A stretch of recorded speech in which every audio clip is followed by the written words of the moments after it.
그 영상 중에 하나가 뭐였냐면은 제 아들은 자폐입니다 라는 영상이 있는 거예요. 제 아들은 자폐입니다. 그래서 내가 이 사람 무슨 얘기인가 해서 틀어서 봤죠. 봤더니 그 사람이 그 영상을 보면 아까도 말씀드린 무슨 뭐 젤리 수영장, 뭐 방귀폭탄, 그러니까 주위에 애들이 되게 많아요. 애들이랑 막 같이 막 눈싸움도 하고 눈싸움하는 총도 만들고 막 되게 애들이 많이 그 영상에 등장하길래 저는 그 사람 아들인 줄 알았어요. 그 사람 아들인 줄 알았는데 그 사람 조카들이고 또 이웃에 있는 애들이라는 거예요. 그럼 실제로 그 사람 아들은 자폐가 있어서 그게 출연을 못 한대요. 거기에 뭐 애가 너무 무서워하고 소리가 너무 시끄럽고 그러니까 아이는 그 영상에 출연을 못 하고 그래서 이제 남의 집 애들이랑 놀아주는 거지. 그 마크로버는. 그러면서 이제 자기 아들에 대해서 얘기를 하는데 제가 약간 보면은 약간 이 서양 사람들은 또 뭐 미국이나 뭐 독일이나 서양 사람들은 그런 자기 자녀가 장애가 있거나 뭐 그런 거 얘기할 때 막 이렇게 울지 않아요. 막 가지고 우리 애가 장애 뭐 이런 게 안 하고 그냥 이제 우리 애는 자폐가 있고 우리 애는 뭐 이런 상태입니다. 이런 어려움이 있습니다. 그러면서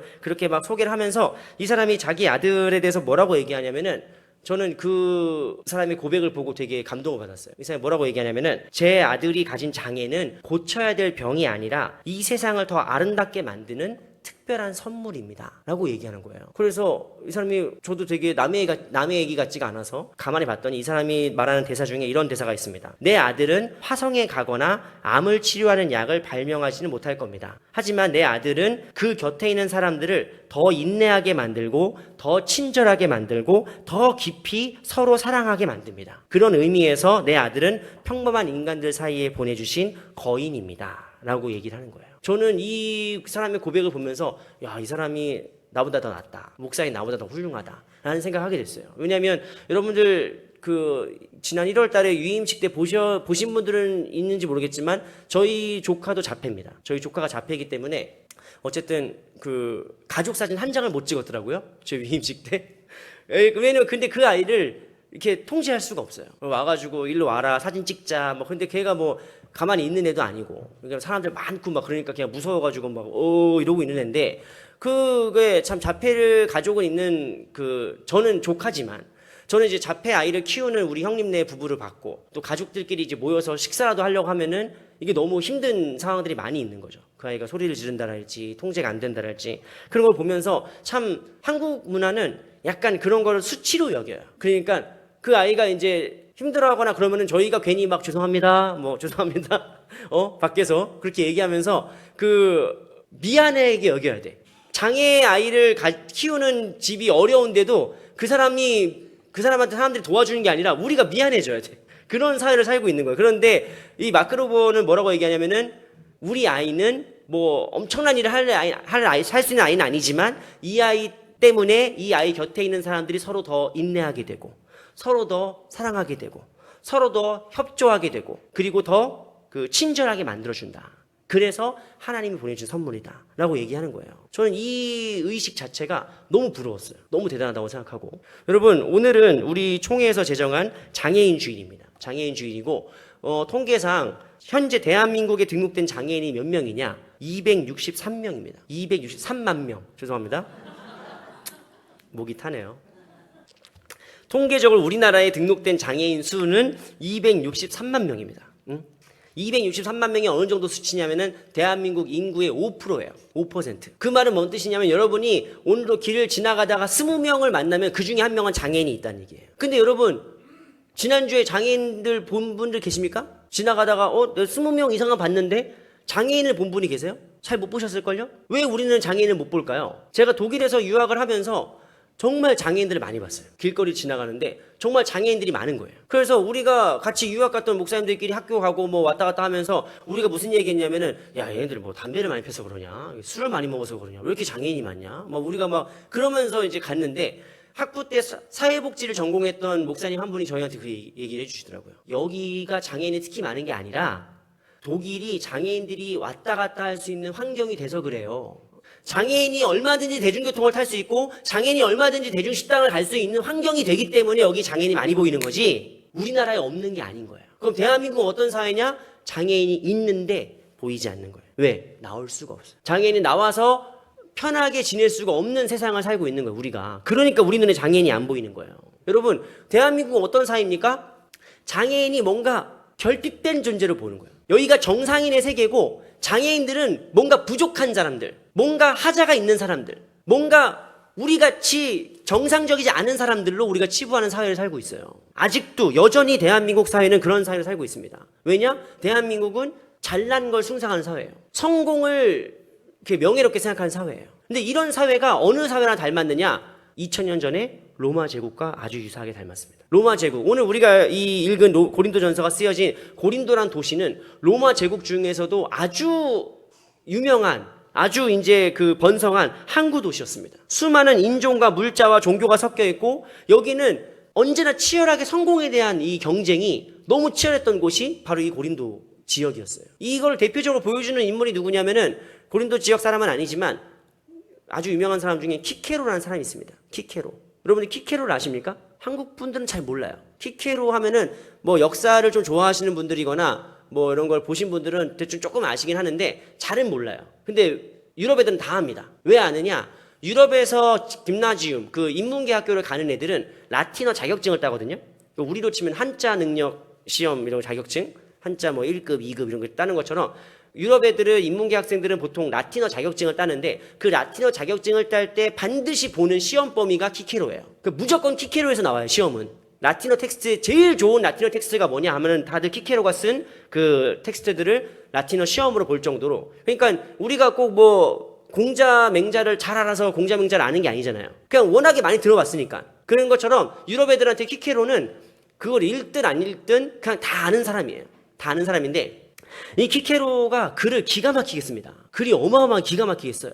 근데 이 사람을 그때 당시에 뭐라고 불렀냐면은 호모 노부스라고 불렀어요. 호모 노부스. 호모는 라틴어로 사람이라는 뜻이에요. 사람. 노부스는 새롭다 라는 뜻입니다. 그러니까 이 말을 이어붙이면 호모 노부스는 새로운 사람이라는 뜻입니다. 그러니까 뭔가 좋은 말 같잖아요.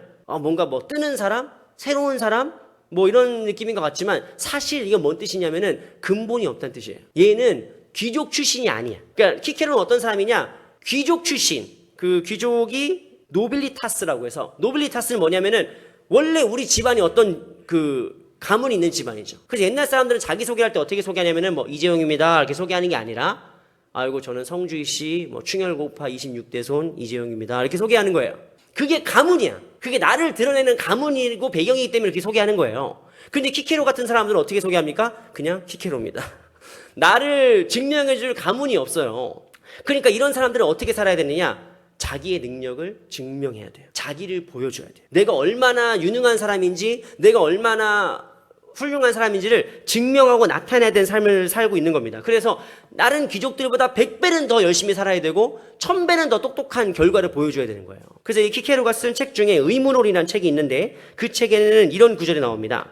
최고의 명예는 오직 자신의 덕과 능력을 통해 쟁취하는 것이며 대중의 박수갈채가 그 가치를 증명한다 라는 구절이 있어요. 이건 누구를 생각하고 쓴 글일까요? 자기를 생각하고 쓴 글이에요. 최고의 명예는 무엇이냐? 그냥 엄마 아빠가 잘 사니까, 원래 우리 집안이 잘 살았으니까, 그냥 나는 금수저로 태어났으니까 그냥 그렇게 원래 잘나서 잘난 애들은 그냥 그렇게 살라고 해. 그런데 최고의 명예는 그건 최고의 명예가 아니야.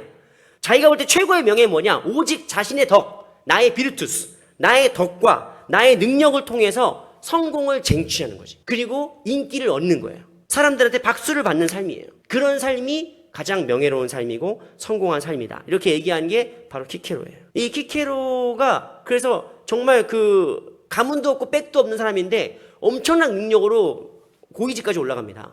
이런 키케로의 모습을 정확히 보여주는 곳이 어디냐면은 대한민국 아이돌판이에요. 대한민국 아이돌판은 이 키케로의 모습을 정확히 보여줍니다. 여러분 제가 그 중고등학교 때는 그때 당시에 뭐 2세대 아이돌, 1세대인가요? 2세대 아이돌, 뭐 H.O.T 뭐 그런 애들 있잖아요. H.O.T, S.E.S, 핑클 뭐 이런 그 아이돌들이 이제 활동했던 시대였습니다. 그래서 저는 학창 시절에 그런 아이돌들을 제가 좋아했을 것 같으세요? 안 좋아할 것 같으세요? 안 좋아했어.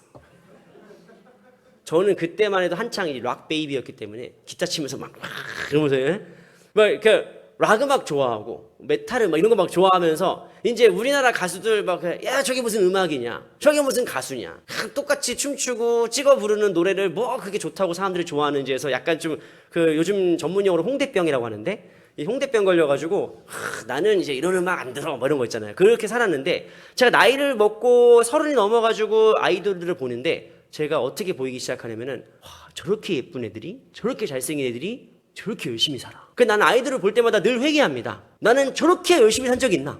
나는 쟤들만큼 진짜 죽어라 연습한 적이 있나?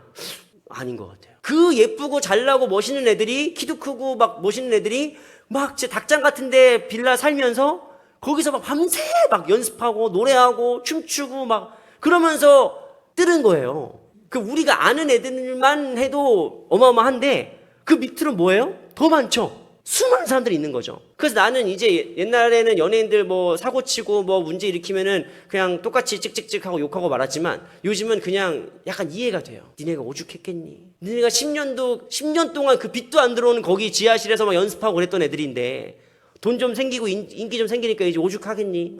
이해한다. 얘들아. 나는 이제 그런 마음이 들 정도예요. 근데 이 아이돌판이 뭘 보여주는가요? 결국에는 대한민국 사회를 보여주는 거예요. 대한민국 사회의 축소판을 보여주는 겁니다.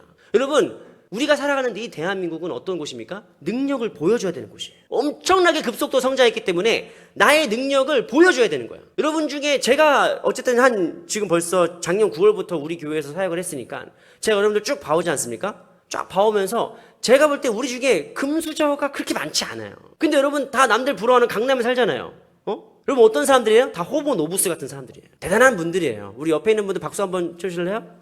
대단하다. 우리 그래도 강남 산다. 우리 서초 산다. 대단한 거죠? 아니, 진짜, 부모가 날 도와줬어. 뭐가 날 도와줬어요? 그 힘든데, 이 밑바닥에서 여기까지 올라온 사람들이란 말이에요. 대단한 분들이에요. 근데 사실 우리의 인생은 어땠느냐? 여기까지 치열하게 올라왔기 때문에 어떤 삶을 살았느냐? 늘 내 능력을 보여줘야 되는 삶을 사는 거예요. 늘 내가 나를 증명해야 되는 삶을 사는 거예요. 왜? 아무도 안 도와줘. 그리고 가만히 있으면 이 사회가 나를 밀어내. 그렇기 때문에 나의 존재를 증명하기 위해서 끊임없이 애쓰고 노력하는 삶을 사는 거예요. 그래서 우리가 다 이 자리에 앉아있을 수 있는 겁니다. 그런데 여러분, 이 증명의 길이라는 게 얼마나 허무한 것이냐. 내가 나를 증명하고 내 성과를 보여줘야 되는 삶이라는 것이 얼마나 초라한 것이냐. 이게 여러분 임원들의 삶이라잖아요. 임원들의 삶. 우리가 볼 때 대기업 임원 하면은 와, 얼마나 대단한 사람들이에요. 연봉도 어마어마하고 엄청나게 많지 않습니까? 막 기사도 나와, 뭐 차도 나와, 어마어마하지만 사실 임원들 중에 성과 못 내면은 바로 잘리는 거예요. 대기업 임원이 된다고 뭔 뜻입니까? 내가 나를 증명해야 되는 거예요. 내가 영업을 해서, 내가 계약을 해서 이런 계약을 따내고 이런 걸 보여줬다는 것을 계속 보여줘야 되는 삶입니다. 그러니까 내가 건강할 때는 괜찮아. 내가 돈 많이 벌 때는 괜찮아. 그런데 내가 아프거나 내가 계획했던 일이 조금 좌절되거나 아니면 내 뜻대로 일이 이루어지지 않을 때는 어떻게 되는 거예요? 내가 실패한 사람처럼 보이는 거예요. 내가 패배한 사람처럼 보이는 거예요. 느껴지는 거예요. 정말 호모 노부스의 전형적인 삶을 살았던 이 키케로도 말년에 그렇게 좋지 않습니다. 젊었을 때 그렇게 능력을 보여주고 엄청난 두각을 나타냈던 사람인데 말년에 정치적인 문제로 결국에는 사형을 당하게 되는데 뭘로 사형을 당하느냐? 혓바닥부터 잘려요. 혀가 잘려요.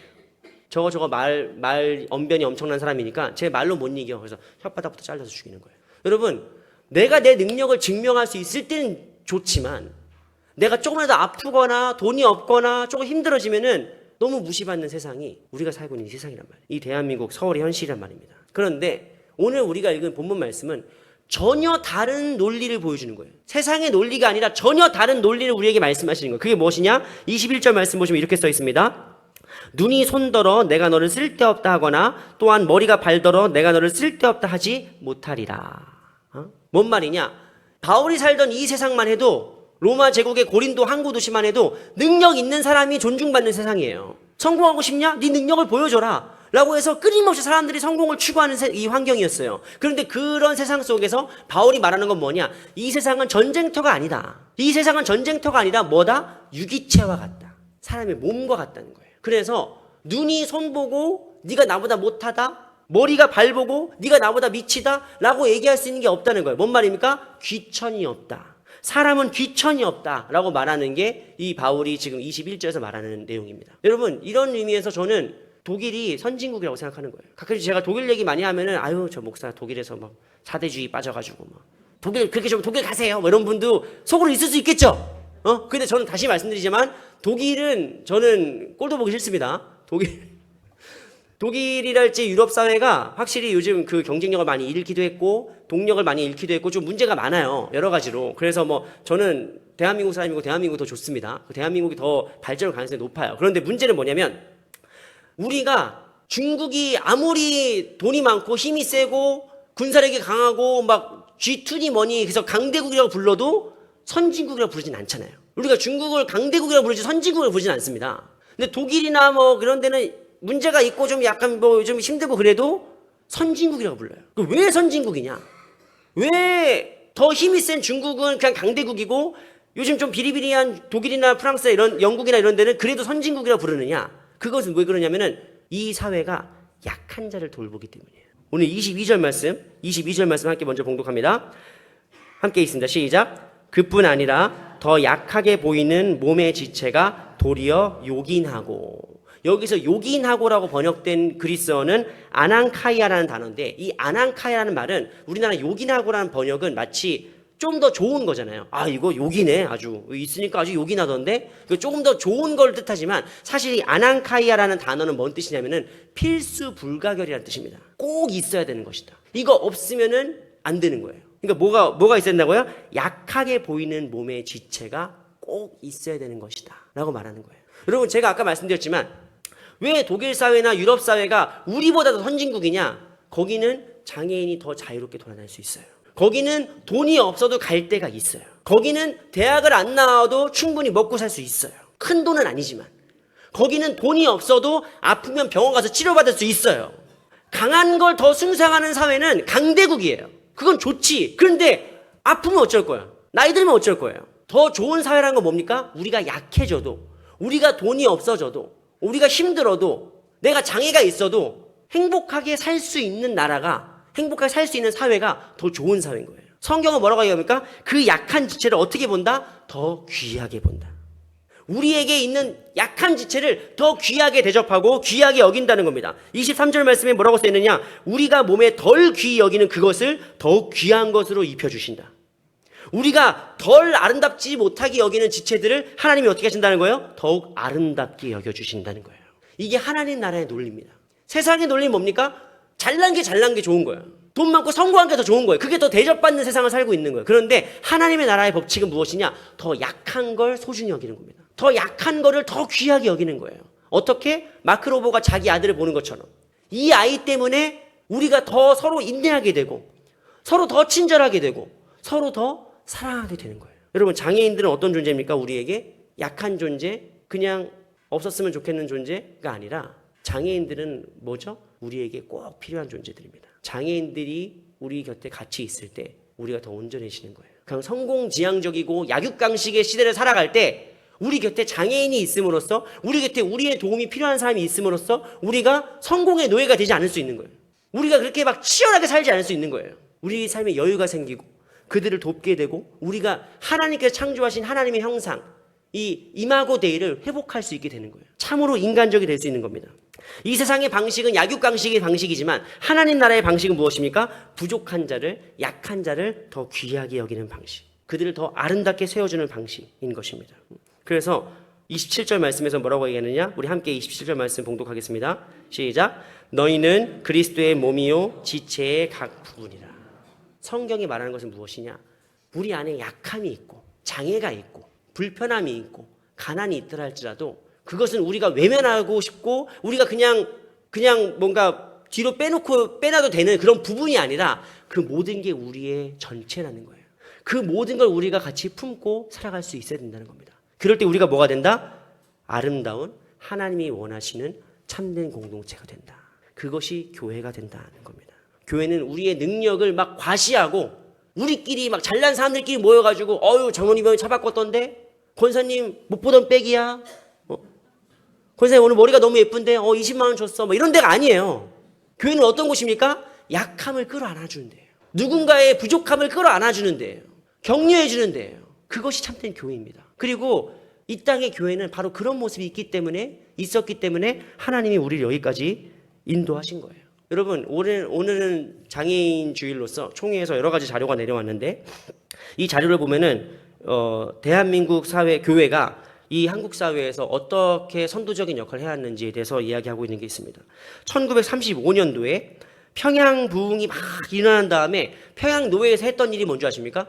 1935년도에 이창호 목사를 통해서 맹인과 농인을 위한 맹아학교를 세웠습니다.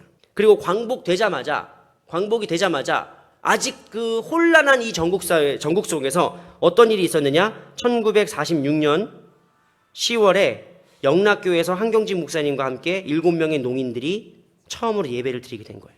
해방되자마자, 일제에서 해방되자마자 우리가 더 큰 교회를 짓자, 더 사람들을 많이 모으자, 교회가 막 더 돈 많이 생기고 뭐 이런 게 중요한 게 아니라 뭐 했다고요? 농인들을 데려다가 예배를 드렸어요. 장애 있는 사람들을 같이 모아서 우리 이 사람들도 복음을 들을 수 있게 농인 교회를 세웠다고요. 그래서 그 교회가 전국에 150여 국이 돼서 농인교회가 농인부가 세워진 겁니다. 그리고 압구정에는 소망교회가 최초로 제가 80 몇 년도를 기억하고 있는데 최초로 장애아동 부서를, 그 대형교회가 처음으로 장애아동 부서를 신설을 했습니다. 근데 여러분, 그 소망교회가 한창 잘 나갈 때 막 고등부 1000명이었대요. 고등부 1000명. 막 와, 으쌰으쌰 하면서. 그 모든 부서가 다 이제 부서 이름을 소망부로 짓고 싶잖아요. 소망교회 소망부. 얼마나 멋있습니까? 그러니까 그때 막 고등부 1000명, 막 대학부에 막 기라성 같은 사람들 다 있고 막 그럴 때 다들 이제 자기들이 소망부, 우리가 소망부 하고 싶다고 그랬는데, 그때 소망교회에서 처음으로 장애아동 부서를 지으면서 그 이름을 뭐라고 했느냐? 소망부라고 지었어요. 소망부라는 이름을 짓고 지금도 이런 어떤 발달 지체랄지 좀 장애가 있는 분들이 저기 경기도 그 이천 쪽에 그 베데스다라는 그 생활 공간을 마련해 준 거예요. 그 지금도 그 압구정동의 그 비싼 땅에 소망교회에서, 소망교회가 이렇게 있고 여기 앞에 목회자 사택이 있고 그 옆에 뭘 지었냐면은 소망복지관을 지었어요. 장애 있는 분들이 여기서 살아요. 여기서 같이 삽니다. 그러면서 그때 이 장애 그 공동 숙소를 지은 다음에 그때 김경진 목사님이 하셨던 설교가 제가 잊혀지지가 않아요. 그래 뭐라고 말씀하셨느냐? 소망교회가 있어서 소망부가 있는 게 아니라 소망부가 있어서 소망교회가 있습니다. 여러분, 이게 하나님 나라의 논리예요. 하나님 나라의 정신이에요. 우리가 이제 돈이 많으니까, 이제 우리가 가진 게 많으니까 너희들한테 좀 흘려보내줄게, 떡공을 좀 떼줄게 하는 마음이 아니라, 너희가 없으면 우리는 온전하지 않은 거예요. 아프고 연약한 사람들이 없으면, 우리가 이들을 돌보고 사랑하지 못하면 우리는 이미 교회가 아닌 게 돼버려요. 여러분, 그런 약자를 향한 사랑과 아픈 자들에 대한 위로가 우리 교회에 흘러넘치기 바랍니다. 저는 참고로 우리 교회에 특별히 이제 늘 예배 시간마다 우리 김순덕 집사님과 이진용 전도사님이 항상 나오시는 게, 나는 우리 교회 너무 큰 축복이라고 생각합니다. 너무 큰 축복이라고 생각해요. 제가 김순덕 집사님은 지금 이제 2부 예배 나오시는데 한동안 항상 1부에 오셨어요. 항상 아침에 7시 반, 7시 20분 이렇게 오셔가지고, 제가 조금이라도 늦게 오면은 집사님 혼자 저기 밖에서 깜깜한데 이렇게 서 계신 거예요. 추운데. 아니면 여기 경비 아저씨가 문 열어줘가지고 여기에 의자에 앉아 계시는데 히터를 안 틀어놔가지고 너무 추운데, 그리고 눈도 안 보이시는 분이 저기 혼자 앉아 계시는 거예요. 그래서 내가 그걸 보면서, 집사님 좀 늦게 나오세요. 집사님 너무 빨리 나오니까 나도 빨리 나와야 되잖아. 좀 천천히 나와요. 라고 얘기하면서 내가 집사님한테 이렇게 해서, 집사님 이제부터 2부 예배 나오세요. 그 나는 집사님이 가장 교회에서 먼저 오신 분이었어요. 지금도 여러분, 우리 교회에서 가장 먼저 예배의 문을 열고 기도로 예배를 준비하는 분이 누굽니까? 김순덕 집사님이에요. 여러분, 우리 이진용 전사님 찬양할 때, 여러분, 저는 찬양 인도할 때 여러분의 얼굴을 보지 않습니다. 왠지 아십니까? 여러분들은 모르는 노래가 나오면 갑자기 찬양하다가 이 목사 또 새로운 찬양해. 또 모르는 거에 뭐. 자, 손 들고 찬양합시다. 그럼 여러분들 중에 또 뭘 시켜. 이런 눈빛이 다 보여. 그럼 내가 힘이 빠져서 찬양 인도를 못해. 그럼 그때 내가 누굴 본 줄 아십니까? 이진용 전도사님 봐요. 전도사님 보면은 전도사님이 그 불편한 몸인데 정말 막 손 들고 찬양하신단 말이에요. 그러니까 나는 두 분이 우리 교회에 계신다는 것 자체가 우리 교회에 너무 중요한 영적인 기둥입니다. 한 분은 예배의 문을 열고 한 분은 찬양의 제사에 가장 선봉에 있는 분이에요. 그럼 우리 이분들에게 좀 박수로 감사와 격려와 응원과 사랑의 마음을 좀 나누었으면 좋겠습니다. 우리 함께 이 시간에 함께 같이 불렀던 충만이라는 찬양 부를 건데, 여러분, 두 분이 계셔서 우리 교회가 더 충만해지는 거예요. 두 분이 계셔서 우리 교회가 더 사랑으로, 더 은혜로 충만해질 줄 믿습니다. 결핍은 우리에게 지워버려야 될 수치가 아니라 오히려 우리를 온전케 하는 아름다움일 줄 믿습니다. 우리가 이 마음을 가지고 함께 찬양하며 나가겠습니다.